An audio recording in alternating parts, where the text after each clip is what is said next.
The idea for carrying coca came from a desire to explore Andean textiles not just as aesthetically pleasing art objects, but as objects that are used in everyday life in the Andes, that interject in social experience through important components of ritual practice. And so in carrying coca, what we wanted to do was move beyond Andean textiles as elaborate art objects, but to think about them as socially important goods, as objects that kind of interject in human experience. And the way we chose to do that was to look at one particular kind of textile object.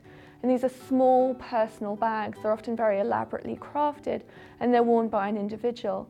So these bags are called chuspas, and what they carry are coca leaves. Coca leaves, when they're chewed, stimulate an individual. So they basically give them a burst of energy and they make doing arduous labor or walking at high altitude a little bit more manageable. But coca leaves are also used in social contexts. So if you offer somebody a coca leaf, it's a sign of friendship. It's an indicator that you're a member of that community.